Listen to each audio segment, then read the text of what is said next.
Esse é o Ancapsu e nós vamos falar agora da pesquisa da GERP, que saiu agora e tem números muito interessantes, tá? Mostra, por exemplo, Lula perdendo para todo mundo. Perdendo para o Bolsonaro, para o Tarcísio, para a Michele, e empatando com outros 6 nomes. Detalhe, empatando numericamente atrás desses outros nomes, e que inclui o Eduardo Bolsonaro, tá? Muita gente tem falado, não, que em torno de Bolsonaro vê Eduardo fora do jogo em 2026. Eu já falei para vocês que isso é uma coisa que não quer dizer nada. O Bolsonaro, escolhendo Eduardo Bolsonaro, ele passa a ter chance muito grande em 2026, sem dúvida alguma, né? Vamos entender essa pesquisa aqui, porque é uma pesquisa ótima para a direita e mostra aquilo que eu falo para vocês. O Lula está muito mal nessa história, está perdendo popularidade muito rápido. E daqui para frente tende só a piorar, porque os efeitos da política econômica dele, das idiotices que ele tem feito, dessa gastança desenfreada que ele tem feito, aliado ao problema do tarifaço do Trump, só vai piorar a economia brasileira. Então daqui para frente é ladeira abaixo para o Lula. Essa notícia foi sugerida por Xandão Potter e o Enigma da Toga, Libertário na Cama e na Política e várias outras pessoas. Obrigado aí ao pessoal que sugeriu notícias lá no nosso site, no visãolibertaria.com, e obrigado a você que está assistindo o nosso vídeo. Se você gosta do nosso conteúdo, por favor, deixe o seu like e se inscreva aqui no canal, né? Então, olha só, a GERP é um estudo de pesquisa muito respeitado e tem dado algumas pesquisas, tem acompanhado esse movimento de forma muito consistente ao longo dos últimos anos, né? E ele apontou aqui mais uma vez também um crescimento nas intenções de voto do Lula no primeiro turno. Mas é o que eu falo para vocês, cara, primeiro turno não quer dizer nada, cara. O primeiro turno depende de quem que você bota como outros candidatos ali.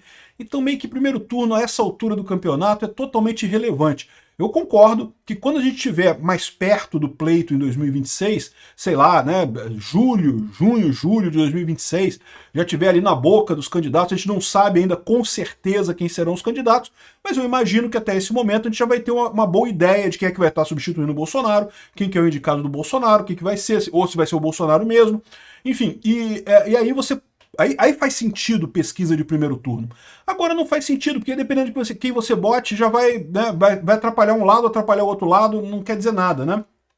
Então tá aqui, ó. O Lula cresce no cenário de primeiro turno. Mas aí que tá, de novo, depende de como é que você monta esses cenários, né? Alckmin testado em cenário de primeiro turno, não quer dizer nada também, né? Agora, o que interessa é isso daqui. Isso daqui eu acho que é importante, cenário de segundo turno. Por quê? Porque no segundo turno é que vai decidir a coisa, né? Muito pouco provável que ou Lula ou Bolsonaro, ou quem o Lula indicar ou quem o Bolsonaro indicar, vá ganhar no primeiro turno. Ninguém tem expectativa disso. A coisa vai para o segundo turno.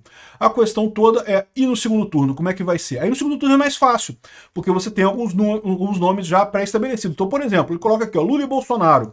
Bolsonaro 49%, Lula 38%. Caramba, é uma lavada, né? Repara que os números aqui estão de lavada mesmo pro Bolsonaro.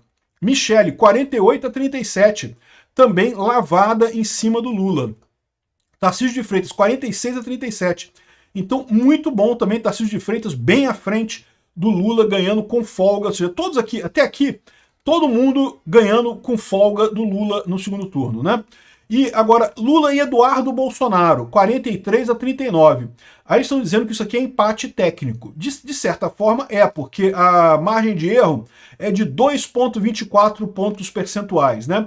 Então, aqui, se você somar as duas margens de erro, né? Ou seja, se o Eduardo Bolsonaro estiver na margem negativa de erro, Lula na margem positiva, eles invertem. Mas assim, vai bem no limite. No limite da margem de erro, eles estão empatados, né? Mas o Eduardo Bolsonaro bem à frente do Lula, né? Lula e Ciro Gomes. Cara, o Ciro Gomes na frente do Lula aqui com alguma folga, né? Pra você ver como é que o Lula tá muito ruim. Ratinho Júnior na frente do Lula também. Zema, não, o Zema tá atrás do Lula, mas tá empatado aqui, ou seja, 39-36%, 3 pontos de diferença. E lembra, o Zema tem uma característica que ele é uma pessoa pouco conhecida, tá? Fora de Minas Gerais, em Minas Gerais ele ganha do Lula com muita facilidade. Fora de Minas Gerais, ele ainda é um nome pouco conhecido. Eu gosto muito do Zema, tá? Eu, votaria no Zema fácil, sem problema nenhum. Então, eu acho que o Zema tem chance mesmo com esse resultado aqui, né? O Lula e o Caiado, eles estão empatados também. Lula e o Marçal. Fala sério, Marçal, a pessoa já tá pensando em Marçal ainda. Enfim, Marçal não interessa. O Lula e o Caiado, mais ou menos o mesmo esquema do Zema. O Caiado um pouquinho pior que o Zema, mas não faz nenhuma diferença, né? Então, assim, Repara como é que isso aqui mostra mais do que mostrar o Bolsonaro bem na frente, o Tarcísio bem na frente, mostra um ponto importante que é o Eduardo Bolsonaro com possibilidade também. E eu tenho certeza que o Eduardo Bolsonaro tem muita possibilidade, principalmente se esse esquema que ele está arrumando lá para tirar o Alexandre de Moraes da jogada, livrar o Brasil do Alexandre de Moraes, tiver sucesso. Porque, veja, eu acho que o que ele está propondo lá, mais do que anistia, mais do que um monte de coisa, vai tornar a vida do Alexandre de Moraes insuportável. Eu não descarto que o Alexandre de Moraes peça renúncia do STF depois desse processo todo. Não descarto mesmo. A vida do cara vai estar um inferno.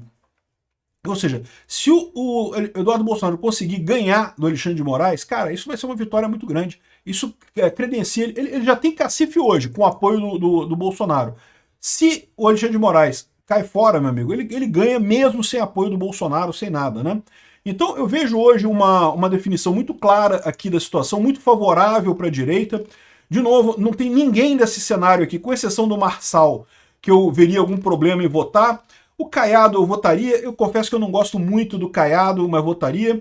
O Marçal eu votaria com luva, né? Botaria uma luva, uma camisinha e botaria o negócio para tampar o nojo de votar e votaria no Marçal contra o Lula. Mas fora isso, o resto todo, Zema votaria com facilidade. O Ratinho Júnior eu não conheço muito, mas votaria também. Ciro Gomes também é foda, né? Ciro Gomes também é foda. O Ciro Gomes eu também botaria uma luva para votar nele. O Eduardo Bolsonaro, Tarcísio e a Michele, pô, votaria fácil. Qualquer um dos três eu votaria sem problema nenhum. Gosto dos três nessa história aqui e, lógico, ainda acredito que tem espaço sim para o Bolsonaro em 2026. Então, uma pesquisa que dá uma perspectiva muito boa. E, bom, o Eduardo Bolsonaro está querendo continuar a exercer o mandato dele dos Estados Unidos. Isso eu acho que é uma coisa muito importante. Eu acredito que ele manter o mandato dele é importante até para ele voltar para o Brasil mais adiante com moral para disputar a eleição em 2026. Né? De qualquer forma, se não for o Eduardo, gosto muito da Michele, já falei também, acho que ela tem um potencial enorme. O Tarcísio é outro que eu gosto muito aqui. O Tarcísio articula a pauta da anistia com Mota, diz em torno do governador. Outra coisa excelente, o Tarcísio tem que começar a botar também a cara nesse aspecto da coisa, porque ele tem sido muito criticado pelo núcleo bolsonarista. Eu já falei para vocês, eu não acho uma besteira isso. Estão querendo crucificar o Tarcísio como se fosse Tarcísio e Eduardo Bolsonaro. Gente, não tem disputa nenhuma. Quem vai decidir é o Bolsonaro. Não tem disputa, não tem briga aí, né? Fica uma brigalhada do pessoal, coisa e tal. Eu gosto muito do Tarcísio, votaria nele tranquilo, né? E olha só, votaria no Bolsonaro, no Eduardo Bolsonaro também, tá? Apesar desse vídeo dele aqui, em que ele fala que não vamos ter, não vivemos no anarcocapitalismo, que não é para privatizar tudo, o Eduardo Bolsonaro. Tiro no pé, hein, cara. Não, é para privatizar tudo mesmo. Esse negócio de achar que tem empresa estratégica e não sei o que lá. Temos que ver de perto que o Vance está falando sobre o pós-liberalismo. E não gostei, Dudu. Não gostei. Sinceramente, não gostei disso aqui, não. Ainda é muito melhor do que o Lula, eu tenho que reconhecer, não tem alternativa. Mas socialismo de direita, socialismo de esquerda é a mesma merda. Achar que Estado é que resolve o problema do país, não, Estado é o ruim, Estado só piora a situação. Mas continuo votando no Eduardo Bolsonaro tranquilo se ele for escolha do Jair Bolsonaro, evidentemente.